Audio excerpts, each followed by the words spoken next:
Hey everyone, thank you so much for being here.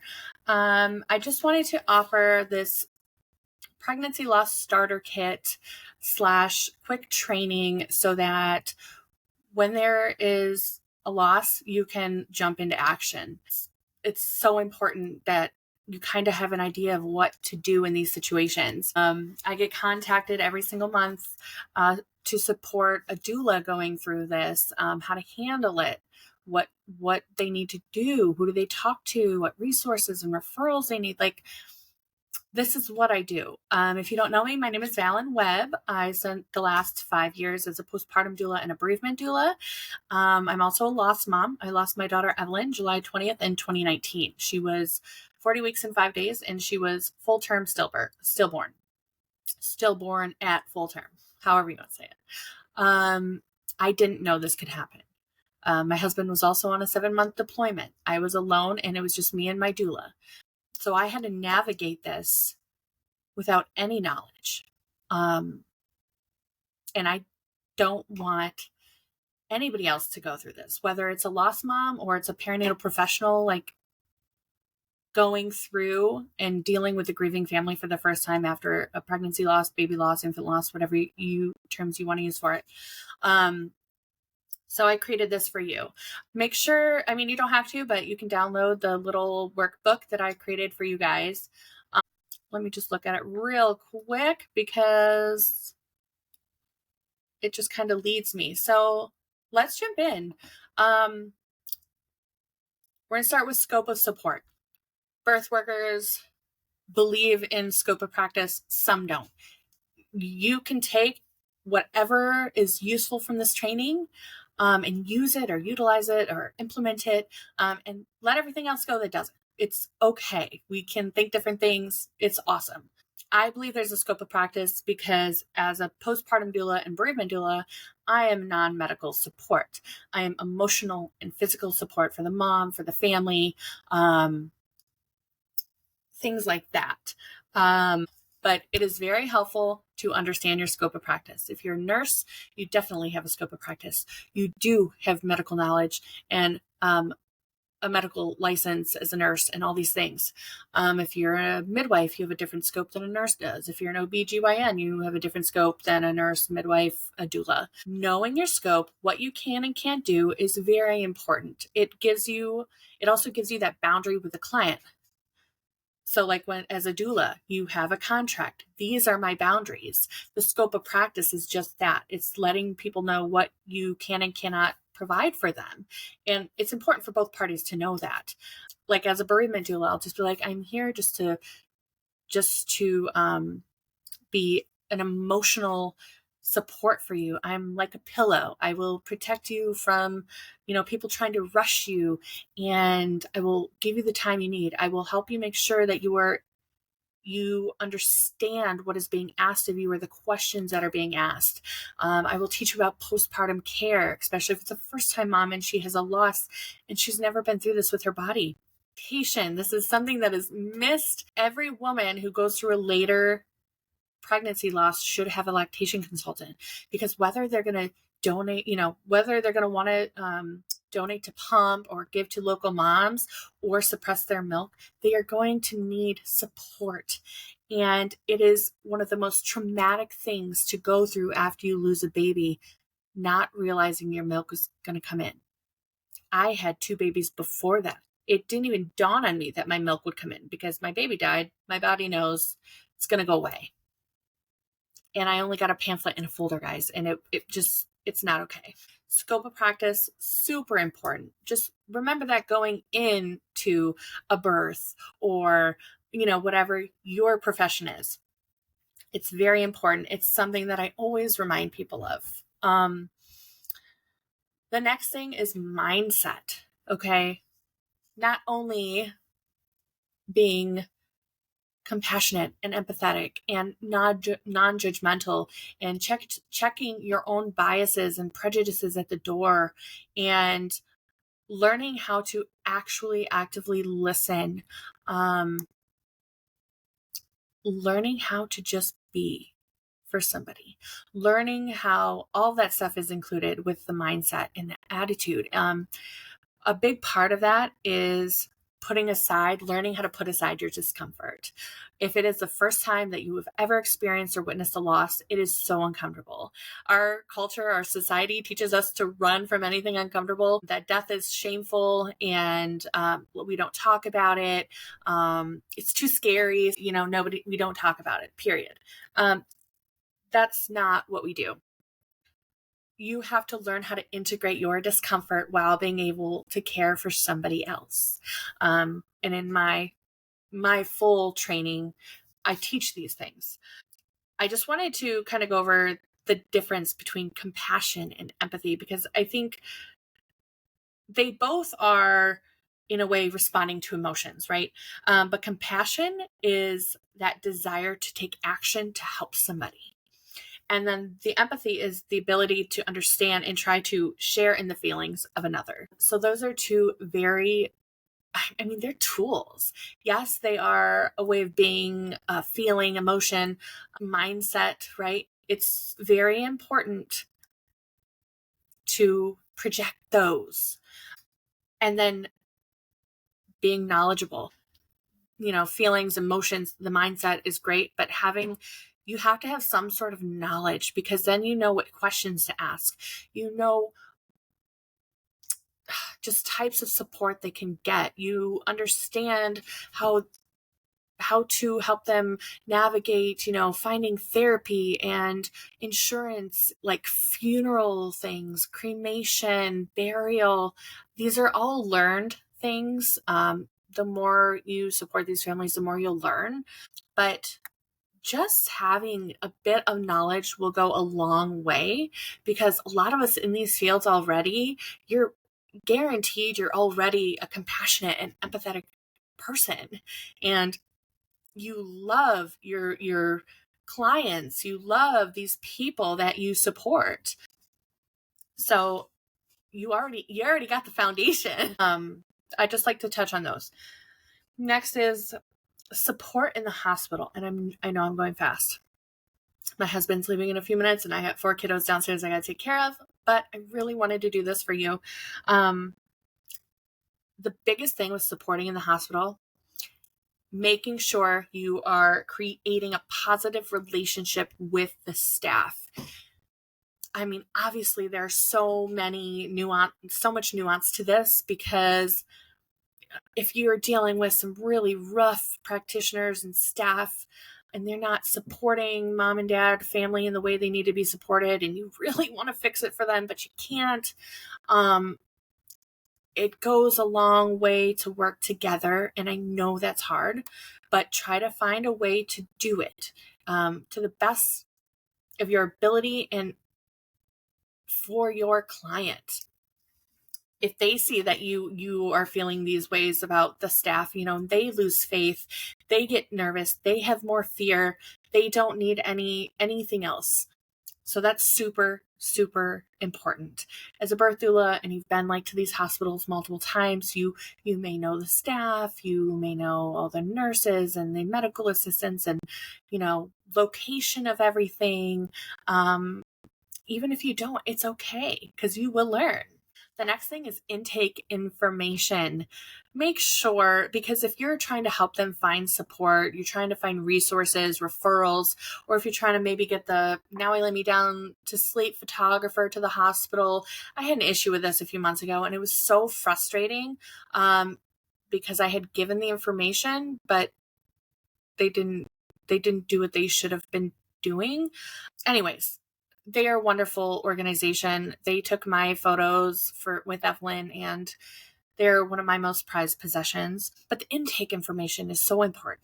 And make sure you talk to the family and be like, listen, I might have to share your name, the room number, and things for the photographers, so that when they get here, they can give that information to the staff and we can get them here quickly so we can do photos, all that. Name, hospital room number, address and phone number of the hospital if you're able to. Obviously don't give these things out, without consent. But it's super important to have all that information, even support person's name. So, they know who the second person is that they should be helping with. what type of loss, name of the baby, name of the parents, siblings, if there are siblings, and if they have any support, like once they're going to leave the hospital. Just all good things to remember, because especially if you're trying to get meal trains and things going, you'll need people to talk to help you with that. Sorry guys, my kids. And the next thing is knowing what questions to ask. Most people who've never supported somebody in a loss is kind of just like, oh man, what do we do? Who can I call? Who would know this? Or, because it's really wild that even the hospitals, they don't necessarily, not all of them, some of them do, but there's not like a protocols across the board for hospitals on how to handle these situations, on what to do, on having memory making things, all these things. So some questions that you should ask, especially the family, they're grieving. They have no idea. And this is also if like the hospital hasn't done anything or hasn't said anything and you're trying to figure out, next steps. A lot of us are like, okay, what do we do now? Like we need to be able to look forward and know what's going on. We need that information. We do not like to be left in the dark about anything. We want you to tell us the truth. We want you to give us the information we need so that we can make the best decisions, right? So asking the hospital, do you have a social worker who handles these situations? There's normally a social worker that will come in. They will ask questions about funeral arrangements, whether they want cremation, all these things. Sometimes it's a social worker, sometimes it's a doctor or midwife asking about autopsy, the baby body autopsy or the placental or cord autopsy. There's drug testing, all these things have to be done. And normally it's a social worker. And so getting that ball rolling is very important. Asking if there's a chaplain, if your client or whoever would like a religious person, a spiritual person to come support them. I'm not religious, but I had the chaplain at the hospital come pray over me and Evelyn, and it made me feel better. So sometimes you might not know, but you can ask a question and ask them if they want somebody. Maybe they have their own church outside of the hospital and they want so-and-so. You can help them get them. Ask them what memory making they offer. Sometimes hospitals only do footprints, and that's not enough. It's not enough. Ask them for a cuddle cot. That should be the number one thing, because we want to keep that baby's body preserved as long as we can. This helps with photos. This helps with mom and dad and family being able to hold the baby as long as they need to. It's very important. And I didn't have that option. A lactation consultant. Again, I already had my spiel about it, but it's so important. Ask them if they have a lactation specialist on staff. Because there's going to have to be a conversation with that mom about you are going to lactate. Depending on the gestation, it's over definitely that stillbirth age, 20. I got to really check this. It varies. There's not a timeline, and all of our bodies are different. And sometimes our bodies, even in, maybe a late miscarriage, will lactate. So, I will figure that out. I will see if anything's changed with that. But lactation needs to be talked about before they go home. But again, the knowledge, those are some of the questions that you really should be asking, or at least know what needs to be asked. All right, caring for mom and baby is the next one. Again, we talked about lactation, but also postpartum care. If this is a first-time parent and they've lost their baby, they have no idea what's going on with their body. We need to talk to them about, the dinner size wound, plate size wound in their uterus from their placenta.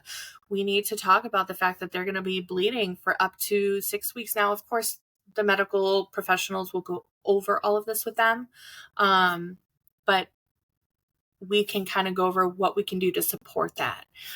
Making sure they have all the things they need, from the hospital. The hospital give us all the pads and the cool packs and everything we need. We want to make sure that they have that and they know to ask for it before they go home. Nutrition, making sure mom is eating and drinking water, and whatever family is there, everybody needs to be eating something. If she has a craving or something that she really, really wants, go get it for her if you're able to, or somebody else can do it. But at this point, we want to focus on the fact that they're eating, period. Even if it's like a bag of Funyuns or something. That's what I always love grilled cheeses after I have a baby. I don't know why. But just making sure that these normal things are taken care of, because they can kind of get pushed to the side, and we might not eat for 8 hours. There's so much going on. We got to make sure that they are replenishing. You can support them in the memory making. If they want a clip of hair, you can cut it off for them, put it in a little baggie. Again, it depends on what the hospital does and how you can help support all of it. You kind of got to just be flexible. You have to be so flexible. Helping them with, air cast for the baby's feet or hands, handprints, footprints, pictures, videos. You can tell them, look, you may not want to look at these now, but you may want them one day. Are you okay if I record and take pictures all day and I'll just put them in a file? And when you're ready, I can send them to you, or I can just send them to you and then you have it and you can open them if you want or don't. It's very important as well. And they may not see that right away. And then the holding space. What does that mean when a baby dies? It means being there. When I go in to support a family, that mom knows I am there for her and her family. I am there for her. I literally sit by bedsides and I just sit. Sometimes I'll put my hand on mom's arm. Sometimes I'll have a chat with dad. Sometimes I'll distract siblings if they're there. Assisting them though too in making memories with the siblings and the family and family pictures and having everybody hold the baby. It goes a long way in validating the fact that this is a baby. This is a baby. It's really hard for people to understand that pregnancy loss is a whole baby. I don't know why, but it is. And then things like bathing the baby, Evelyn came out with so much meconium and things like that, but my nurse gave her a sponge bath. So that's something you can help mom with if you're comfortable doing it, or help her do it. If she's not, talk to one of the nurses and be like, look, can we get a sponge bath? We want to get her ready for her photos, or him ready for his photos. Can we get this thing going? Make sure to put a diaper on the baby. It's a real baby. It's a baby. It's their love. We need to honor the space of death, even though it's uncomfortable, but your capacity will grow along with your compassion and your empathy and supporting these families. And it's really important. And then support at home can look like, all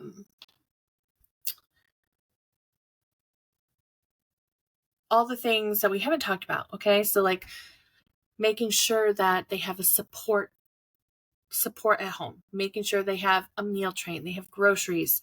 And this has a lot of logistic figuring out, you dealing with and talking with the family and the best friend and the grandmas and the grandpas and who's going to do this, making a schedule.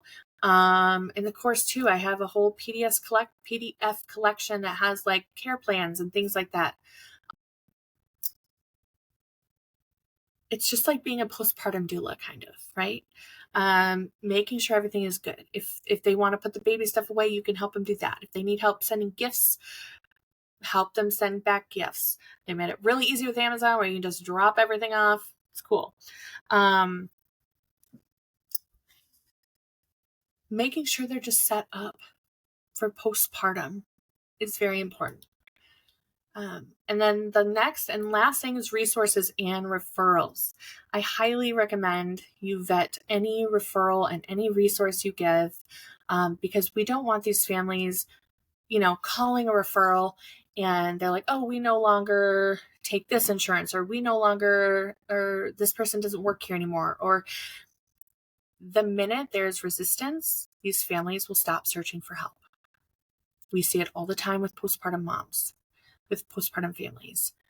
The minute there's resistance and it seems so hard and out of reach and out of touch, they won't try anymore. And we are trying to get these barriers thrown out so that they get immediate support. So please vet your resources and all those things. I think for the most part, that is it. This is just a little bit of my course. My course and the in-person training that I do is between 7 and 8 hours. So I hope this was helpful. I love doing this. This is what I do, guys. I'm always here for questions. I always help. If you need anything, I am literally here. Just email me. The new website, everything at evelynjamesandco.com. And then Valen at evelynjamesandco.com. So thank you so much. I hope this helps. Again, thank you so much for doing this. Thank you so much for being here.